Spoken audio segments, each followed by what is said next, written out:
7h12, Dimitri Pavlenko, vous recevez ce matin la constitutionnaliste Anne-Charlène Bézina. Bonjour Anne-Charlène Bézina. Bonjour. Bienvenue sur Europe 1. Vous êtes maître de conférence en droit public à l'Université de Rouen. Il est beaucoup question dans l'actualité en ce moment de la mécanique de nos institutions. Alors commençons par les retraites.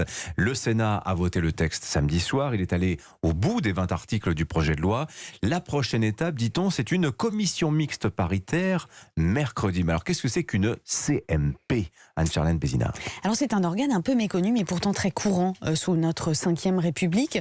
En réalité, à chaque fois que le gouvernement actionne ce qu'on appelle la procédure accélérée sur un texte, ce qui est assez fréquent, eh bien une commission mixte paritaire va être réunie à peine après une lecture auprès de chacune de nos assemblées. C'est une manière d'aller un petit peu plus vite au compromis.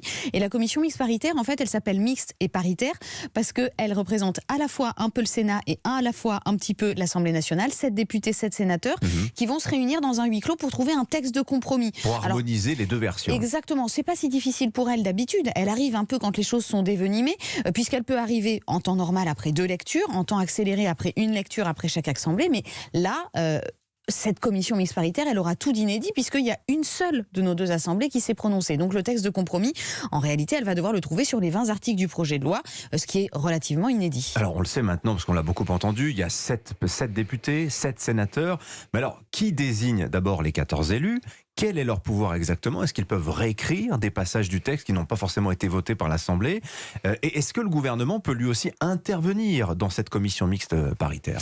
Alors la commission mixte paritaire, comme tous les organes internes aux assemblées, est normalement censée représenter un panachage de la vie au sein des assemblées nationales, de la vie politique au sein des assemblées, Assemblée nationale et Sénat. Donc on a les assemblées qui choisissent leurs représentants et l'idée c'est qu'il y ait toujours plus ou moins 4 membres de la majorité. Et puis on va dire par exemple pour l'Assemblée nationale un membre LR, un membre LFI ou PS et un membre RN. Pour le Sénat ça va plutôt basculer du côté des LR. Voilà. Bon. Mais là le choix est arrêté. Le choix est arrêté. Oui, on a déjà les noms des personnes qui vont siéger dans cette commission mixte. Ces pouvoirs sont normalement relativement limités. Comme on l'a dit, normalement il y a quelques articles en discussion et sur ces articles-là, oui, elle peut amender, reproposer quelque chose pour permettre le compromis. Ici, c'est vrai que son champ d'action va être quand même relativement large puisque bon, il y a une base qui est le texte voté par le Sénat, mais l'Assemblée nationale ne la va pas voter. Donc il n'y a pas eu de compromis, ce qui fait que la commission mixte peut tout à fait ne pas s'interdire de, par exemple, revenir sur l'article 2, sur l'index senior, que certes le Sénat a voté, mais que l'Assemblée nationale n'a pas voté. Donc si elle souhaite proposer un compromis en allégeant peut-être cet index ou en le changeant de nature, eh bien elle pourrait tout à fait le faire. Même si l'amendement est juste, normalement, un amendement de coordination, ce qui serait un peu originaliste. Est-ce qu'on risque pas de voir aussi une bataille de légitimité, les sénateurs disant, après tout, nous avons voté les 20 articles du projet de loi, pas vous les députés. À ce moment-là, peut-être que les sénateurs vont être tentés de dire nos voix comptent un peu plus que les vôtres. Il y a un rapport de force favorable au Sénat, c'est vrai. Et c'est pas anodin que la commission mixte paritaire, si elle arrive à un compromis, soit d'abord normalement discutée au Sénat plutôt qu'à l'Assemblée. Alors que sur les textes financiers, normalement, on vient présenter le compromis plutôt à l'Assemblée qu'au Sénat. Mais là, le gouvernement a bien senti que le rapport de force était favorable au Sénat et que donc le Sénat était de son côté. Et oui, en effet, il peut y avoir un point important. Déjà, il y a un point important des LR, puisque du coup, il y a quand même ce groupe dans la commission mixte qui sera celui des sénateurs, associé aux députés de l'Assemblée nationale. Donc oui, un rapport de force qui peut être quand même assez favorable au texte du Sénat, même si comme l'idée c'est le compromis, il faudra quand même aussi faire quelques concessions à l'Assemblée. Anne-Charlène Bézina, maître de conférence en droit public, vous êtes l'invité d'Europe 1 ce matin. Mais alors très concrètement, comment ça se passe? Est-ce qu'on les laisse dans une salle jusqu'à ce qu'ils arrivent à s'entendre? Ou est-ce qu'il est possible que la commission mixte paritaire n'arrive pas à trouver un compromis? Alors il y a 2 issues sous la 5e République. On appelle ça les CMP conclusives lorsqu'elles arrivent à quelque chose ou l'échec de CMP lorsqu'elles n'arrivent pas à proposer un texte de compromis. Il faut savoir que normalement la culture de la CMP c'est même de respecter la philosophie de la discussion parlementaire. Elle a vraiment cette courtoisie ici avec un champ aussi large de compétences avec beaucoup de choses à discuter. Ça risque d'être autre chose.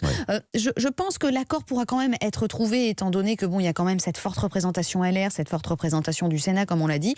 Et sinon pratiquement oui en effet on les laisse un peu jusqu'à l'usure se mettre d'accord à huis clos, pas de présence du gouvernement, ça c'est assez intéressant, c'est-à-dire qu'il ne peut pas y avoir de pression de leur part. pas de caméra, pas de discussion publique. Et donc, on a toujours l'habitude de dire que la CMP, c'est finalement un moment beaucoup plus soft et beaucoup plus apaisé de dialogue parlementaire que ce qu'on peut rencontrer avec cette mini-représentation de 7 et 7. Alors, on sait ce qui va se passer derrière, c'est que le texte qui revient dans les assemblées, il y aura vote. Est-ce qu'à ce moment-là, il y aura déclenchement ou pas de l'article 49.3 ? Bon, ça, aujourd'hui, ça commence à être un petit peu connu, puisqu'on l'a expérimenté ces derniers temps, Anne-Charlène Bézina. Je profite de votre présence pour vous poser une question sur ce qui sera peut-être le coup d'après, puisque Emmanuel Macron espère qu'il y aura un horizon politique pour lui après la réforme des retraites. Il souhaiterait réformer les institutions, et l'une des mesures qu'il a annoncées la semaine dernière, ce serait d'inscrire la liberté pour les femmes d'avorter dans la Constitution. Peut-être d'abord de votre point de vue de spécialiste, est-ce que c'est une bonne idée, l'idée d'inscrire cette liberté, et non le droit, c'est précis, il faut être précis dans les termes, à l'avortement dans le texte fondateur de la République? Cette liberté, ça dépend de quoi on se réclame, quel objectif on veut avec cette constitutionnalisation. Il y a beaucoup de choses qui ont traversé notre histoire par rapport à cela. La constitutionnalisation, généralement, elle vient pour consacrer, on a le préambule de notre constitution qui dit consacrer l'attachement du peuple français à. Voilà, donc si c'est un attachement à ce droit fondamental, on l'a fait avec la peine de mort, l'abolition de la peine de mort justement en 2007, en considérant que c'était un droit fondamental sur lequel on n'entendait vraiment plus jamais revenir, et donc on l'a inscrit dans la Constitution. Alors, en termes d'effectivité, ça ne va pas rajouter grand-chose à la garantie de ce droit, ça faut être honnête. L'inscription constitutionnelle, elle est plus de l'ordre du symbolique, quelque chose qui va prouver que le peuple français a envie d'essayer d'éviter les retours en arrière, même si, malheureusement, il faut le dire, l'idée, c'est plutôt d'inscrire ça dans le marbre constitutionnel, d'avoir une démarche presque philosophique avec ça, mais on ne peut pas considérer que l'inscription dans la Constitution de cette liberté va beaucoup augmenter son effectivité, ou va même interdire qu'une majorité absolue puisse malheureusement revenir sur le texte constitutionnel lui-même. Eh bien, on n'a pas fini d'en parler de la Constitution. Merci Anne-Charlène Bézina d'être venue ce matin sur Europe 1. Je rappelle que vous êtes maître de conférence en droit public à l'Université de Rouen. Bonne journée à vous.